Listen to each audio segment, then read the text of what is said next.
दोस्तों, आप सभी का वीनू इंफोटेनमेंट में एक बार फिर से स्वागत है। आज हम यह जानने की कोशिश करेंगे कि मोदी ने आखिरकार यूनुस को उसका ठिकाना दिखा ही दिया, उसकी औकात बता ही दिया। 440 वोल्ट का झटका मोदी ने यूनुस को दे दिया है। ट्रांसशिपमेंट फैसिलिटी भारत ने विड्रॉ कर लिया है।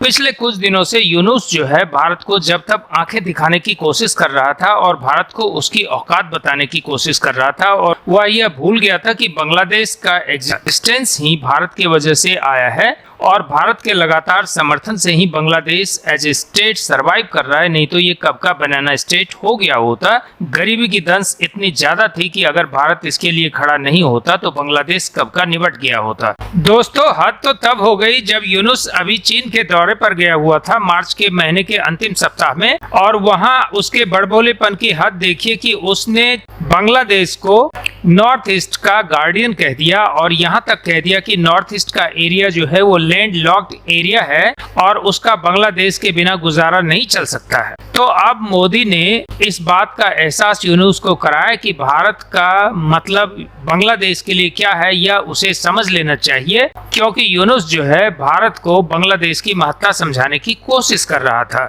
यूनुस इधर शी जिनपिंग यानी कि चीन के राष्ट्रपति से अपनी पिंगे बढ़ाने में लगा हुआ था, उधर मोदी ने किया इनका इलाज। बांग्लादेश को दिखाया आईना, बताया यूनुस को उसकी औकात। ट्रांसशिपमेंट की सुविधा दे भारत ने पहुंचाया लाभ। बांग्लादेश का सामान भूटान और नेपाल तक हुआ निर्यात। अब यूनुस ने दिखाए अपने तेवर, मोदी ने दिया फिर से बहुत बड़ा झटका। 2000 ईस्वी में भारत ने दिया था बांग्लादेश को यह सुविधा। ट्रांसशिपमेंट की वजह से अमेरिका और साउथ अफ्रीका और अन्य कंट्री में बांग्लादेशी सामान को पहुंचना हो गया था आसान। लेकिन अब नोबेल प्राइज विनर का दिमाग कुछ हो गया है और शी जिनपिंग के साथ वो चाहते हैं दोस्ती और पाकिस्तान से भी बढ़ा रहे हैं अपनी पिंगे। दोस्तों, सही कहते हैं विनाश काले विपरीत बुद्धि। यूनुस का दिमाग ऐसा लगता है कि सठिया गया है। ट्रांसशिपमेंट की सुविधा देकर के भारत खुद फंस चुका था, क्योंकि भारत के लिए यहाँ पे शिपमेंट ट्रैफिक को हैंडल करना काफी मुश्किल हो रहा था। लेकिन यूनुस का देखिए, जिसके पास की ना तो इतने बड़े शिप हैं और ना इतने बड़े शिप को हैंडल करने के लिए कोई पोर्ट है, वो हैविली भारत पे डिपेंडेंट है। और यही नहीं, भारत के सड़क मार्गों का उपयोग करके वह अपनी सारी सामान को इस सुविधा का लाभ उठाते हुए भारत के पोर्ट पे लाता था और फिर नेपाल और भूटान को भेजता था और बहुत भारी मात्रा में बिजनेस वो कर पाता था।